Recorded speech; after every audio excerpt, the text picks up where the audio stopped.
To tell the difference between a normal period and spotting, first let's go over what a normal period is. A normal period should last anywhere between 2 and 7 days and should be less than 80 milliliters of blood in that time period, which in practical terms is difficult to measure, but basically you should be it usually follows a pattern of the first 1 or 2 days of heavier bleeding becoming lighter until the end of it.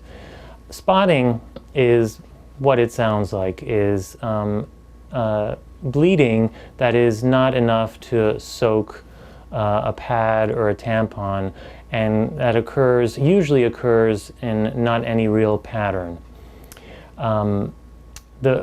When you're unsure, the first thing you should consider is what part of the menstrual cycle you're experiencing this bleeding. And if it's during your normal expected time of your period, then it might just be a lighter period than normal. If your bleeding or spotting is occurring in between your normally expected times when you would have a menstrual period, then that also can mean that there's something else going on causing that bleeding.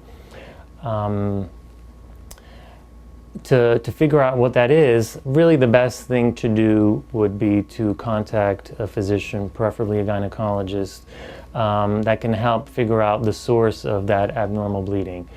But in the end, not all spotting is necessarily bad. It's very common and can usually be diagnosed relatively quickly.